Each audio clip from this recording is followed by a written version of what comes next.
Okay, let's continue. Constraint motion की जो series of lecture अपनी चल रही थी, तो उसमें ये वाला जो हमारा लेक्चर होगा, ये आखिरी लेक्चर होगा, कंक्लूडिंग लेक्चर होगा। अब तक हमने अलग अलग तरीके के कंस्ट्रेंट्स देखे। सिंपल कंस्ट्रेंट्स जिसमें ब्लॉक्स मूव करते हैं, स्ट्रिंग्स के थ्रू कनेक्ट किए जाते हैं। फिर पुली वाले कंस्ट्रेंट्स भी हमने देखे। पुली ऑन वेज, ये वाले कंस्ट्रेंट्स भी हमने देखे।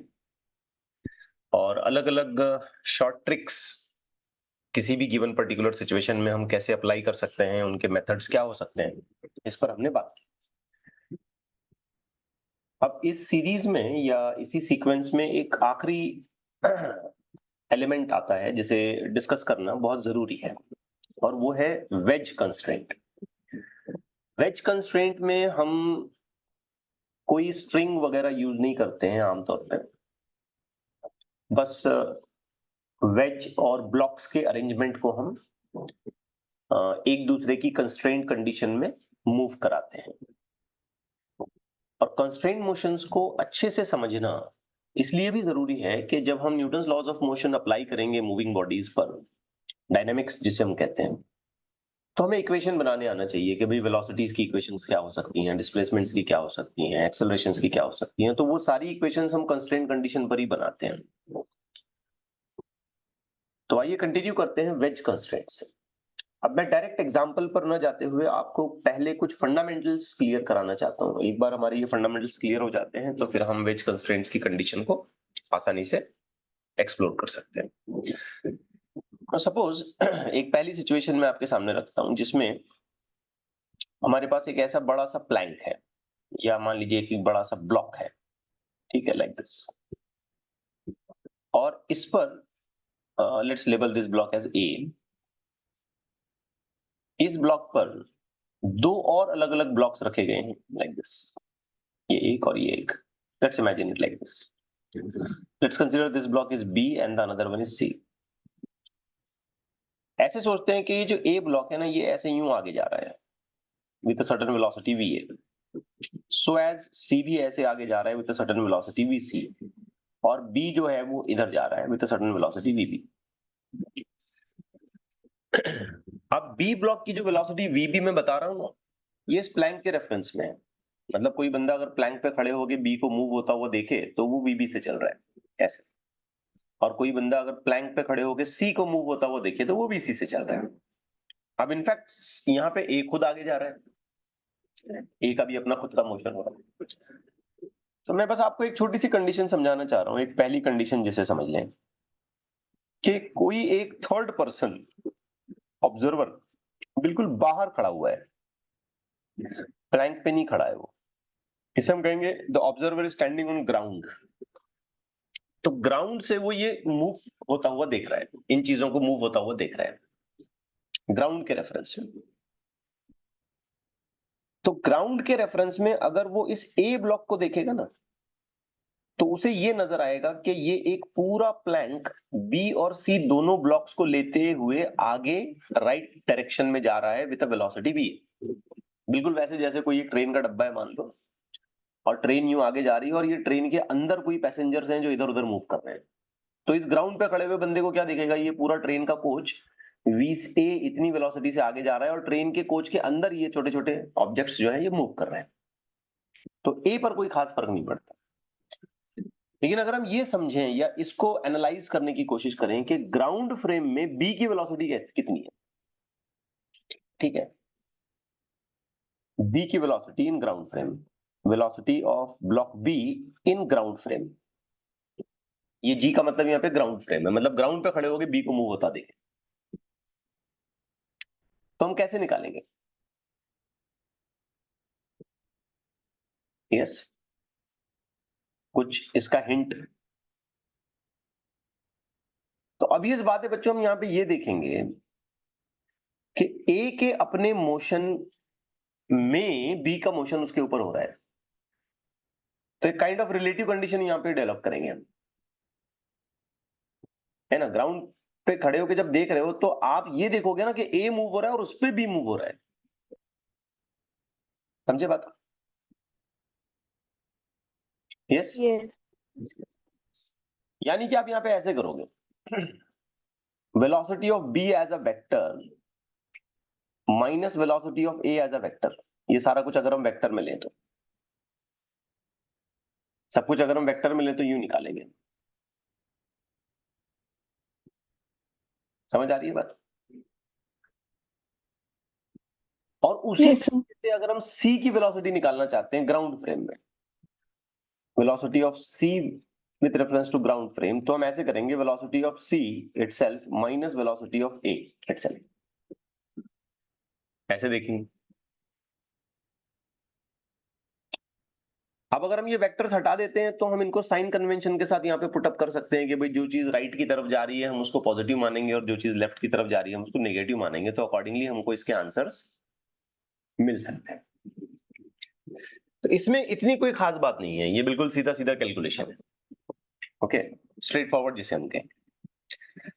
लेकिन मान लो कि इस सिचुएशन को थोड़ा सा मैं कॉम्प्लिकेट कर दूं, एक सेकंड सिचुएशन मैं आपके सामने रख रहा हूं, जिसमें जो प्लैंक है वो ऐसा ले लेते हैं, वेज की शक्ल में ले लेते हैं उसको। अब थोड़ा कंफ्यूजन होगा, और इसके ऊपर कोई ब्लॉक हमने रख दिया लाइक दिस, और ये ब्लॉक जा रहे हैं यूं नीचे। लेट्स से कि ये ब्लॉक बी है, तो ये जा रहा है नीचे, और ये ए है, और ये जा रहा है आपकी आसानी के लिए मान लो ये एंगल थीटा है, और ये जो वेज है ये वेज खुद इधर जा रहा है लाइक दिस, ऐसे जा रहा है विद वेलोसिटी वी है। तो वेज ऐसे राइट डायरेक्शन में जा रहा है और उस पर ब्लॉक भी नीचे उतर रहा है, ये सिचुएशन है आपके पास। तो अगर कोई बंदा बिल्कुल वेज पे ही जाके खड़े हो जाता है, वेज के ऊपर ही जाके अपने आप को वो देखता है, तो वो बस इतना ही देखेगा कि बी ब्लॉक वेज पे ऐसे फिसलता हुआ स्लाइड करता हुआ नीचे जा रहा है, दैट्स इट, इससे ज्यादा तो कोई एनालिसिस नहीं बनेगा। लेकिन आप सोचोगे अगर कोई बंदा ग्राउंड पे खड़ा है तो उसे क्या दिखाई देगा?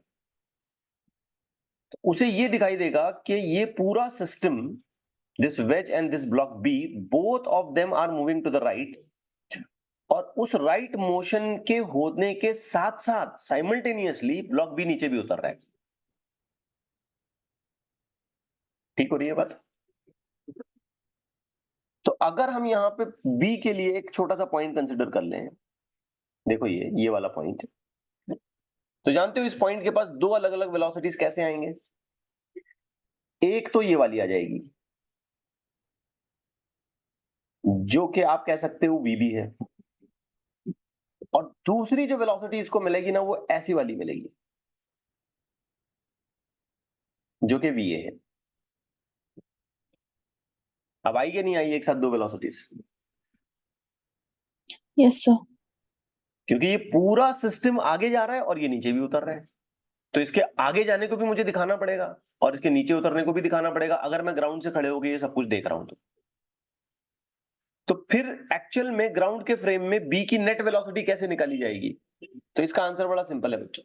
अगर हम इसकी नेट वेलोसिटी निकालना चाहते हैं तो हमको यहाँ पे साफ साफ दिखाई दे रहा है कि एक पैरेललोग्राम बनता हुआ नजर आ रहा है, तो हम बस एक पैरेललोग्राम यूं पूरा कर लेंगे और हम फाइनली ये बोलेंगे कि बी ब्लॉक की नेट वेलोसिटी ग्राउंड फ्रेम से ऐसी है। ठीक हो गई बात?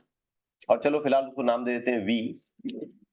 अगर हम ये क्लेम करते हैं कि ये टोटल एंगल थीटा है, और ऑब्वियसली थीटा ही होने वाला है क्योंकि यहाँ थीटा है तो ये भी थीटा हो जाएगा, तो हम बिल्कुल डायरेक्टली लिख सकते हैं इस सिचुएशन के लिए कि v is equal to under root में, सोचें आप सही लिख रहा हूं मैं, v a square plus v b square plus 2 times of v a v B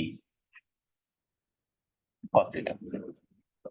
तो कोई बंदा अगर ग्राउंड पे खड़ा हुआ है ना तो उसको बी ब्लॉक ऐसे यूं यूं इस तरीके से जाता हुआ नजर आएगा और उसका मैग्नीट्यूड ये होगा, this will be the magnitude. अब आइए थोड़ा सा इस सिचुएशन को और थोड़ा चेंज करते हैं और थोड़ी सी इसमें वैरायटी ले आते हैं। याद रखना ये ग्राउंड से देख रहे हैं हम, मैं फिर दोहरा दूं इस बात को, हम ग्राउंड से देख रहे हैं इसको। अब मान लेते हैं इसी तरीके की वेज है, देखो कितना फर्क पड़ता है कैलकुलेशन में, कितना फर्क पड़ता है, with the same angle theta, और एग्जैक्टली वैसा ही ब्लॉक है और ये अब भी वैसे ही जा रहा है जैसे पहले जा रहा था VB, लेकिन हमने एक फर्क इसमें ये किया, चेंज इसमें ये किया कि हमने इस वेज को इस तरफ खींचा, लेफ्ट की तरफ, राइट पे नहीं बल्कि हमने इसको लेफ्ट पे खींचा। अब अंदाजा करें आप ये कैलकुलेशन हम कैसे करेंगे। तो पहला एनालिसिस तो आप ये समझें कि अगर आप इस वेज पे ही खड़े हो जाते हो,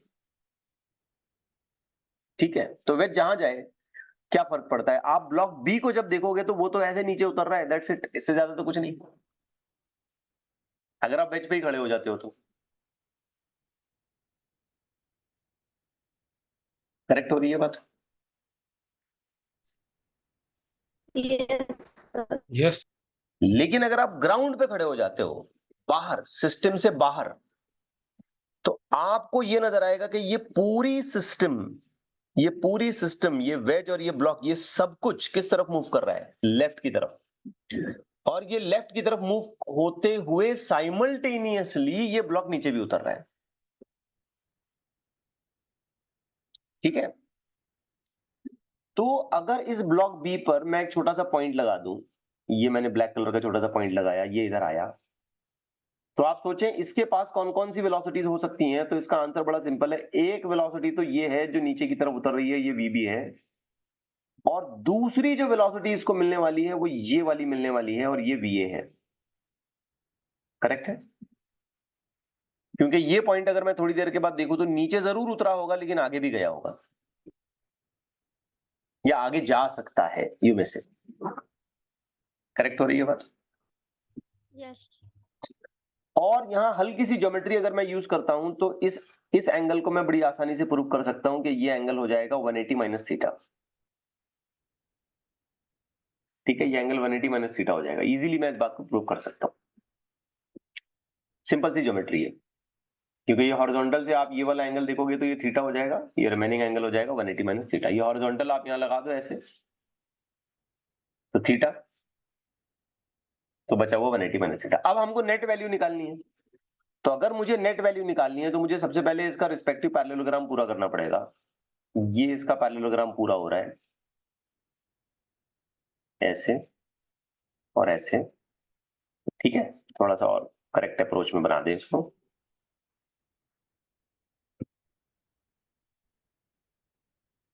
देख लें। अरे यार मिट नहीं रहा ये।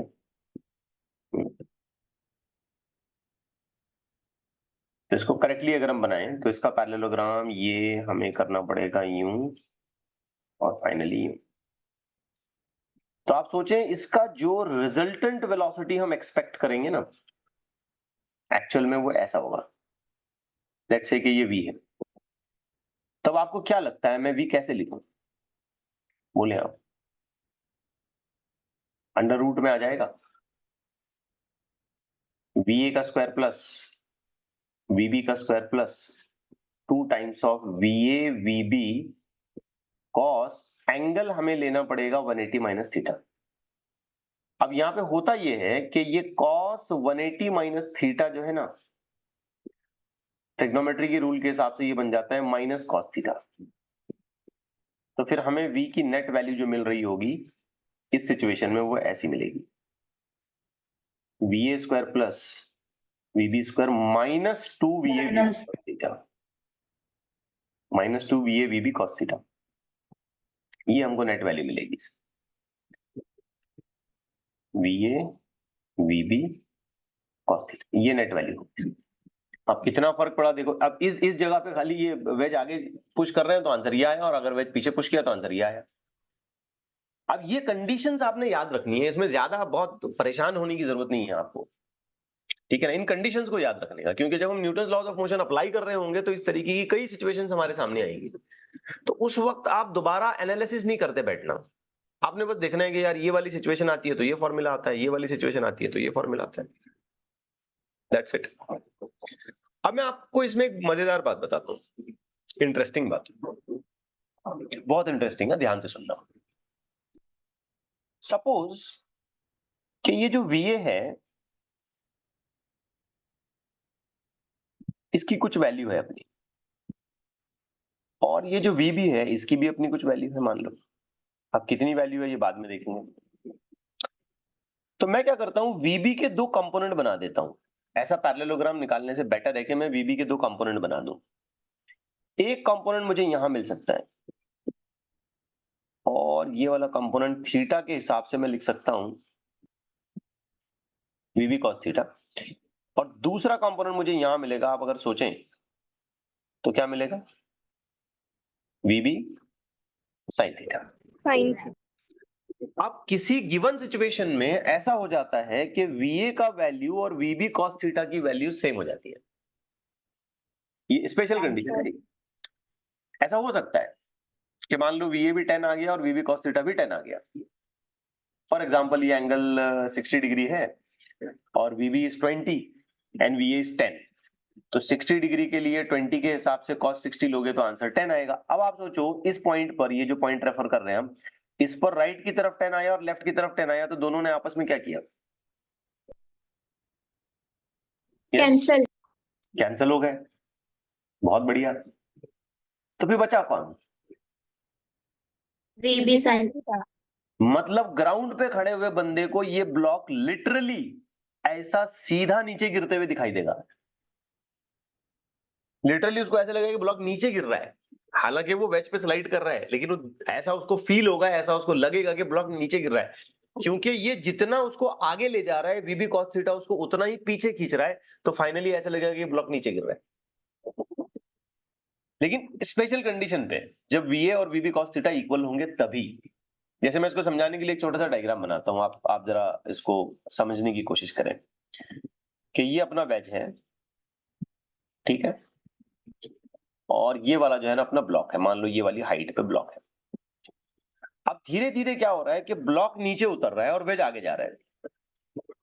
अब मान लो कि ये वेज आगे यहां गया, है ना, अच्छे से समझना, ये वेज आगे इधर गया ऐसे, आगे गया। तो बाय दैट टाइम ये ब्लॉक जो इधर था, है ना, इस हिसाब से हाइट पे इधर आना चाहिए ना, इसके इधर था, वो उतर के इधर आ गया। वो ब्लॉक उतर के इधर आ गया। समझा नहीं समझा? Yes, sir. ये ब्लॉक की लोकेशन देखो यहां होनी चाहिए थी अगर नीचे नहीं उतरता तो वो स्लाइड करके यहां आ गया। अच्छा ये वेज और आगे गया, मान लो, जस्ट इमेजिन करो, ये वेज और आगे गया। बाय दैट टाइम ये ब्लॉक और स्लाइड करता हुआ ना नीचे उतर के यहां आ गया। तो अगर आप इस ब्लॉक का एक रेफरेंस देखोगे तो ये ऑलमोस्ट एक स्ट्रेट लाइन में गिरता हुआ नजर आएगा ना। थोड़ा सा Yes. कुछ आगे पीछे हो गया, लेकिन जैसे देखो तो ये इसी लोकेशन पर है ना ब्लॉक। समझे नहीं समझे? Yes, sir. हाँ, तो देखने वाले को क्या लगा, ब्लॉक तो सीधा नीचे गिरा। हालांकि रियलिटी में हो क्या रहा है कि ये वेज आगे जा रहा है, साथ साथ ब्लॉक नीचे स्लाइड कर रहा है, लेकिन उसका वीबी कॉस थीटा कंपोनेंट और वीए जो वेज की वेलोसिटी है, दोनों ने आपस में एक दूसरे को कैंसिल किया और ब्लॉक नीचे गिर रहा है। It's a special condition. हाँ, अगर ऐसा नहीं हुआ, मान लो ऐसा नहीं हुआ, तो ब्लॉक ऐसे नीचे ना गिरता हुआ नजर आएगा, बल्कि ऐसे हल्का सा थोड़ा सा टेढ़ा मेढ़ा आगे पीछे। तो यहां इन दो तीन पर्टिकुलर एग्जांपल्स के जरिए मैं आपको एक जनरल कैलकुलेशन समझाने की कोशिश कर रहा हूं कि वेज के ऊपर कभी ब्लॉक मूव करता है तो उसकी वेलोसिटी का एक रेफरेंस हम कैसे कैलकुलेशन में लाएं। अब आते हैं मेन एस्पेक्ट पर, जो कि इस डिस्कशन का सबसे इंपॉर्टेंट पार्ट है, वेज कंस्ट्रेंट। ठीक है ना, वेज के कंस्ट्रेंट्स। वैसे यहां पर भी ये कंस्ट्रेंट कंडीशन में ही है, कोई धागा वागा तो नहीं बांधा, लेकिन इस ब्लॉक के मोशन की कंडीशन पूरी तरीके से अफेक्टेड है कि वेज कैसे जा रहा है। ये वेज इधर जा रहा है, लेफ्ट जा रहा है, राइट जा रहा है, उसके हिसाब से। तो कंस्ट्रेंट हम तो उसी को कहते हैं कि भाई एक चीज का मोशन दूसरे ऑब्जेक्ट के मोशन के साथ इंटर रिलेटेड है, डिपेंडेंट है, उसको सेटिस्फाई करता हुआ मूव कर रहा है, उसके साथ अटैचमेंट में मूव कर रहा है। तो कंस्ट्रेंट तो उसी को कहेंगे। तो आइए इसकी डिटेलिंग करते हैं और एक बड़ा इंपॉर्टेंट शॉर्टकट यहां पे हम डेवलप करते हैं कि इस तरीके के प्रॉब्लम्स को एकदम एक सिंगल लाइन में, एक सिंगल इक्वेशन की हेल्प से हम कैसे सॉल्व कर सकते हैं। Let's try to do it with a simple example. एक एग्जांपल मैं यहां पे रख रहा हूं आपके सामने। Find the relation between the velocities v1 and v2, और आपको एक वेज अरेंजमेंट यहाँ पे दिया हुआ है, देख लें, ये वेज अरेंजमेंट आपको यहाँ पे दिया हुआ है और आपको बोला जा रहा है भाई v1 v2 की वेलोसिटी पता करो, रिलेशन पता करो। अब आप सोचें ये किस तरीके का कंस्ट्रेंट है, ये ऐसा ही है, डरने वाली बात नहीं है, ब्लॉक बी बड़ा बताया है, बस यही यही है बेटा, यही है, दिख रहा है, ऐसे ऐसे सिंगल सीधा लेने की बजाय ऐसे बड़ा सा बताया है उसको। तो आप जानते हो क्या होगा, ये V1 से आगे जाएगा और ये बी ब्लॉक जो है ना ऐसे इंक्लाइन सरफेस पर नीचे उतरेगा, बिल्कुल यही सिचुएशन है, नीचे उतरेगा ये, ठीक हो रही है बात? Yes, sir. अब जैसे स्ट्रिंग वाली कंडीशंस में हमने एक सिंपल सा लॉजिक लगाया था कि स्ट्रिंग की लेंथ हमेशा कांस्टेंट होती है और वो किसी भी सूरत में चेंज नहीं होने वाली, स्ट्रिंग इज इनएक्सटेंसिबल। उसी तरीके से वेज कंस्ट्रेंट में भी हम एक कंडीशन लगाएंगे, और वो कंडीशन क्या लगाएंगे कि ये जो दोनों वेजेस हैं, दोनों इंक्लाइन सरफेसेस हैं, दोनों जहां पर एक दूसरे के साथ कांटेक्ट में आ रहे हैं, मतलब ये वाली जगह, ये वाली जगह, तो इनके कांटेक्ट सरफेस, तो ये मैं इसको रेड कर रहा हूं, आप देखें ये कांटेक्ट सरफेस, ये कांटेक्ट सरफेस इसका।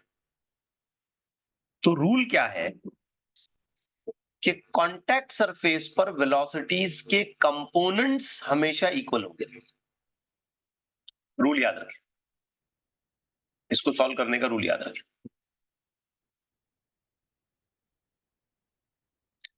Components of velocities perpendicular to contact surface are always equal,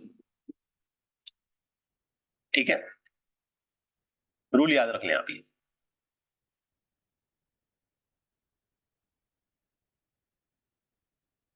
क्या रूल है, जरा मन में दोहराएं उसको। Components of the velocities perpendicular to the contact surface are always equal, are always same,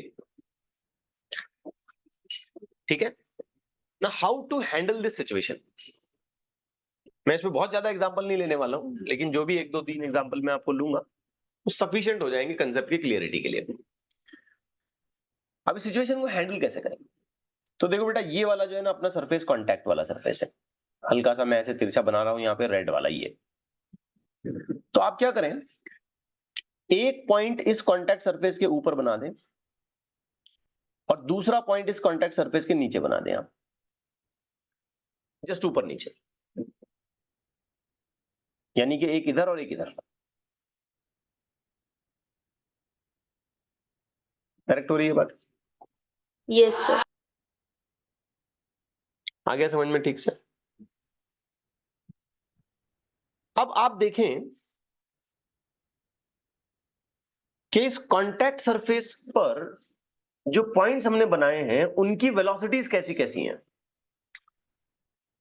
तो आपको पता चलेगा कि यहां पर इसकी एक वेलोसिटी है ऐसी, जो कि v2 है इस ब्लॉक के लिए,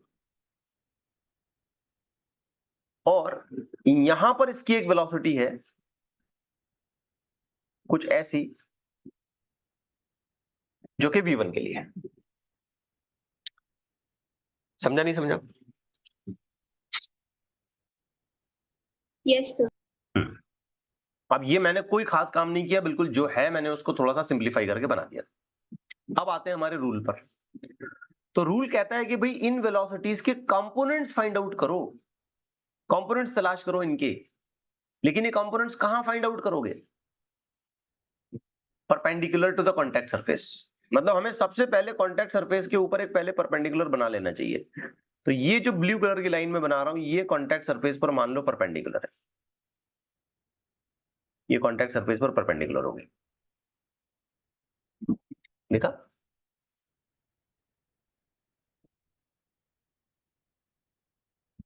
आ रहा है समझ में?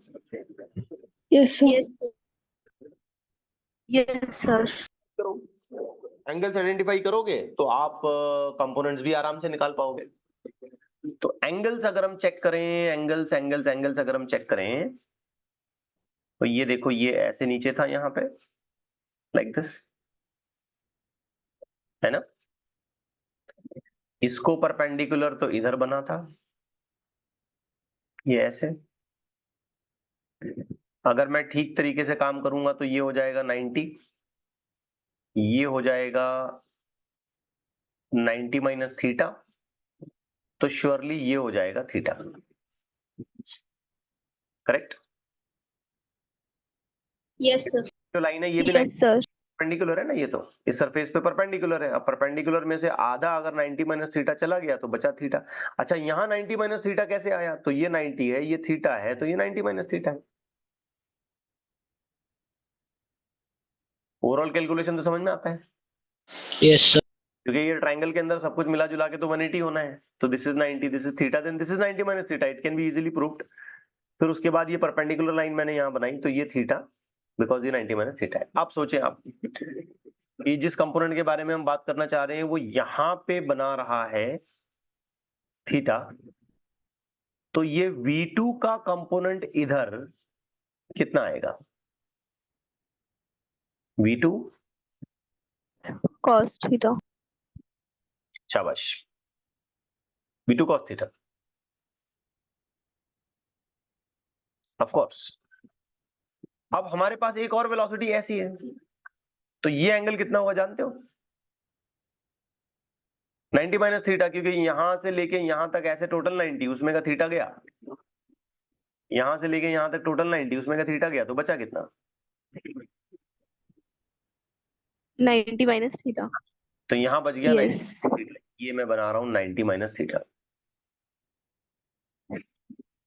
तो V1 का कंपोनेंट इधर परपेंडिकुलर पे बनाओ, ये परपेंडिकुलर लाइन पे V1 का कंपोनेंट बनाओ, ये ब्लू कलर से मैं बना रहा हूं। तो V1 का कंपोनेंट इस परपेंडिकुलर लाइन पे अगर मैं बनाता हूं तो ये कंपोनेंट हो गया V1 cos 90 माइनस थीटा। क्या कहते हो?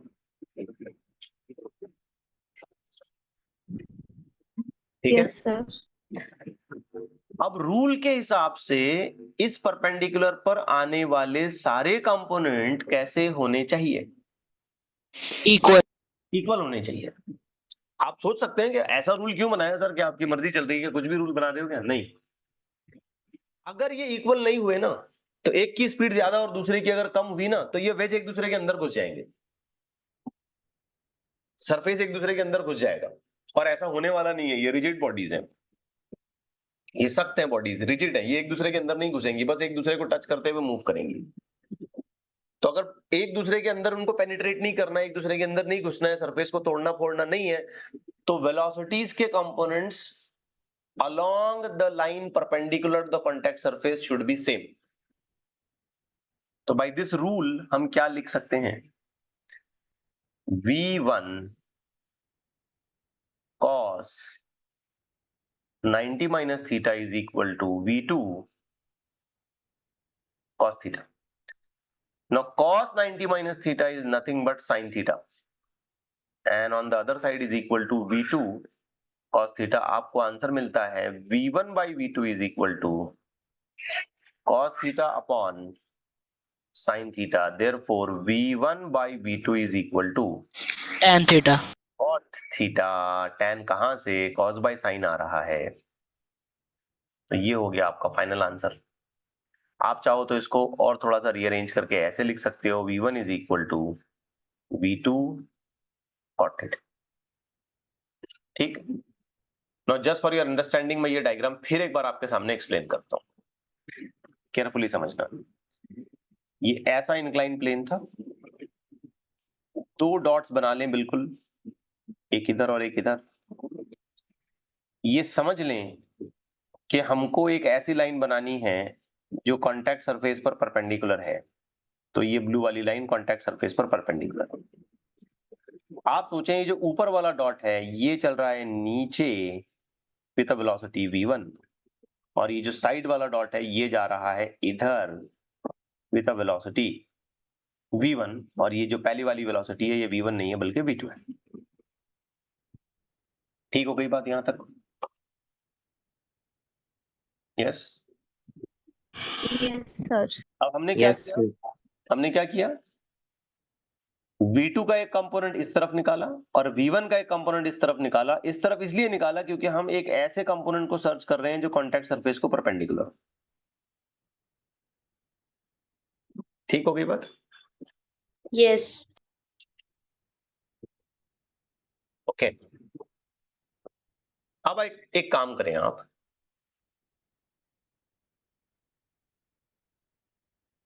इस प्रॉब्लम को सॉल्व करने की कोशिश करें। बस ये बिल्कुल आखिरी प्रॉब्लम होगा आज के लिए और कंस्ट्रेंट मोशन के लिए भी ये लास्ट प्रॉब्लम। और ज्यादा हम इसमें एनर्जी खर्च नहीं करेंगे क्योंकि जो बेसिक बातें आपको समझानी थी मैंने इसमें यहाँ पे डिस्कस कर दी हैं। अब ये भी ऐसा ही प्रॉब्लम है। तो यहाँ पर ये वेज और ये वेज एक दूसरे के साथ कंस्ट्रेंट कंडीशन में जुड़े हुए हैं। ये जो ब्लॉक यहाँ पे आपको दिख रहा है, ये तिरछा वाला, ये ऐसे नीचे उतरेगा और ये वाला बड़ा वाला वेज जो है ये आगे जाएगा।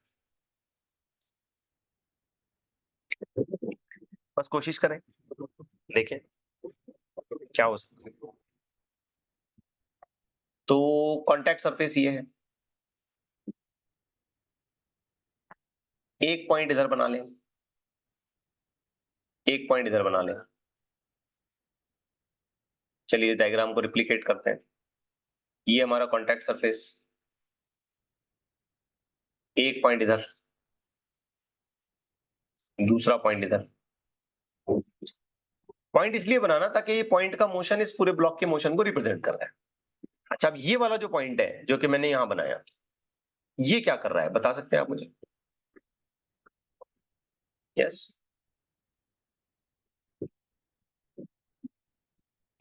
ऐसे नीचे जा रहा है, वेलोसिटी 10। करेक्ट हो रही है बात? Yes, sir. Yes, sir. अच्छा, ये वाला जो पॉइंट है जिसे मैंने यहां बनाया है, इसके साथ क्या होना है? हाँ, very good. Right direction B. होना है कि राइट की तरफ आगे जाना चाहिए। कितनी वेलोसिटी से आगे जाएगा हमें नहीं पता, बस हम लिख देते हैं v। V. तो ये मैंने सिचुएशन को सिंप्लीफाई कर दिया, आसान कर दिया। अब एक छोटा सा काम करना है कि इन दोनों पॉइंट्स को बराबर जोड़ते हुए एक परपेंडिकुलर लाइन आप ड्रॉ कर लें। कॉन्टैक्ट सरफेस पर परपेंडिकुलर लाइन आनी चाहिए और आसानी के लिए दोनों पॉइंट्स को साथ में भी जोड़ दें ताकि डायग्राम बनाने में आसानी हो। ये मैंने परपेंडिकुलर लाइन निकाल दी।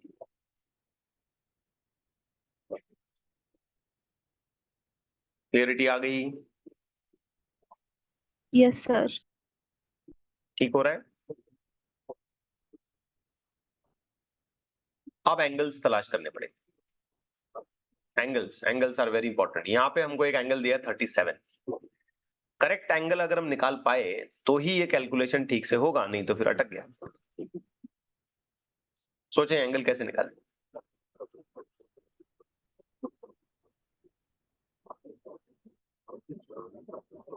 परपेंडिकुलर से निकालने हैं एंगल। थोड़ा सा मैं इसको सिंप्लीफाई कर देता हूं। देखो यहां पर आसानी के लिए पॉइंट इधर मान लेता हूं और ऐसे नीचे दिखाता हूं, और ख्याल रहे ये हमारा परपेंडिकुलर है, ये परपेंडिकुलर है और हमको ये वाला एंगल चाहिए, हमको ये चाहिए एंगल। ठीक है, तो बेटा ये एंगल कितना बताया, जरा आंसर करो जरा तेजी से। 37. 37, वेरी गुड। ये कितना होगा? 37. ये वाला 90. 90. 90। तो बताओ ये अंदर की तरफ कितना होगा? 53. हाँ. 53। शाबाश, 53। ये वाला 53 होगा बेटा, ये 53। अच्छा, ये बाहर कितना होगा फिर? 90 minus 53. 90 माइनस 53 यानी कि 37। 37 होगा। Yes. Yes. आया कि नहीं? Yes, sir. मतलब यहाँ अंदर की तरफ ये जो एंगल मिल रहा है हमको, ये कितना मिल रहा है? 37. 37. 37. ये इधर इधर इधर। आप सोचो इधर 10 है, ये एंगल तुमने अभी अभी प्रूव किया कि 37 है, तो इस 10 का इस परपेंडिकुलर के अलोंग एक कंपोनेंट बताओ। 10 cos 30. 10 cos 37. वेरी गुड, शाबाश। ये हो गया 10 cos 37। परफेक्ट। वेरी गुड बेटा। अब हमको v के लिए ढूंढना है, और v के लिए ना पता है हमको ये वाला एंगल ढूंढना है, ये वाला परपेंडिकुलर के साथ उसका एंगल ढूंढना है हमको, ये वाला। अभी कितना है ये पता करना है।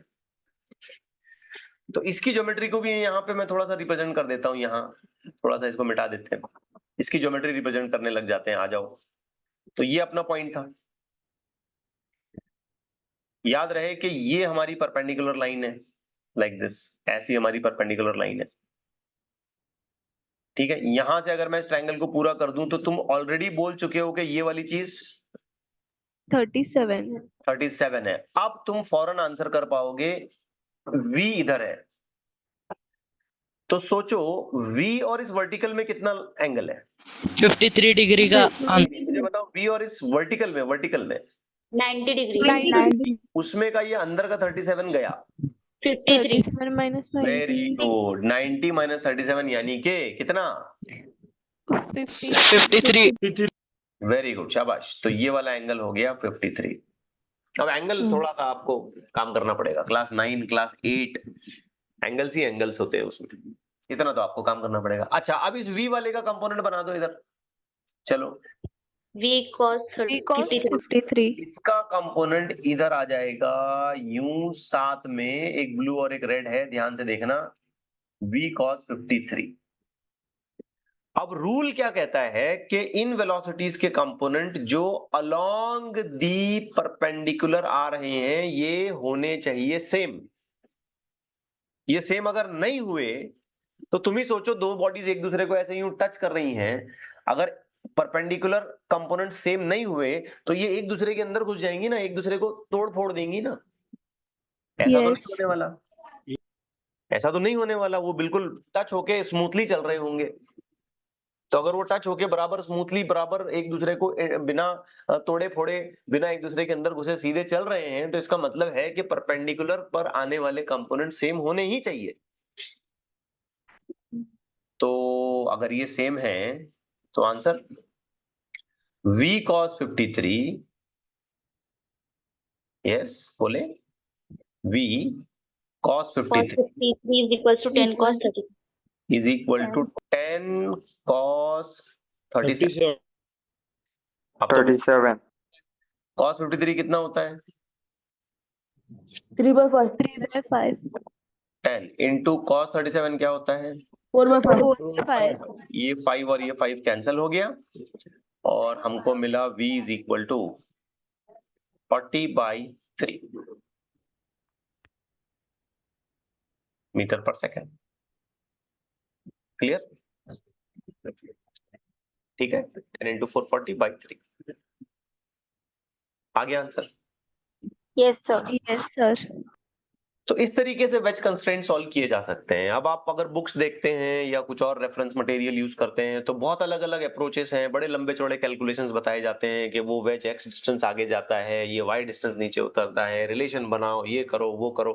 ऐसा कुछ नहीं करना, ठीक है? शौक है, पढ़ना चाहते हो पढ़ो, अच्छी बात है, लेकिन एग्जामिनेशन पॉइंट ऑफ व्यू के हिसाब से सोचें कि अगर क्वेश्चन मुझे निकालना है तो मैं ऐसा लंबा चौड़ा कैलकुलेशन नहीं कर सकता, मुझे एक शॉर्टेस्ट पॉसिबल अप्रोच की तरफ जाना पड़ेगा। और शॉर्टेस्ट पॉसिबल अप्रोच बस यहां मैंने लिख दिया, वही इतना ही है शॉर्टेस्ट पॉसिबल अप्रोच, कि जब ऐसे वेज ऑन वेज एक दूसरे को टच करके मूव हो रहे होंगे, एक दूसरे की कंस्ट्रेंट कंडीशन में होंगे, तो आप वेलोसिटीज के वो कंपोनेंट्स सर्च करिए जो कांटेक्ट सरफेस पर कैसे हैं, Perpendicular. कांटेक्ट सरफेस पर परपेंडिकुलर है। ऐसे कंपोनेंट सर्च करिए और उनको करिए इक्वल, बस एक लाइन में आंसर आ जाएगा इसका। ठीक हो गई बात? Yes, sir. yes तो मैं समझता हूं आज के लिए इतना, Yes, sir. आज के लिए इतना काफी है। कंस्ट्रेंट मोशन से रिलेटेड जितनी भी ट्रिक्स और अप्रोच आपको बतानी थी मैंने इन चारों लेक्चर में आपको बता दी। हम बड़े इत्मीनान से स्लोली इन चीजों को कवर कर रहे थे।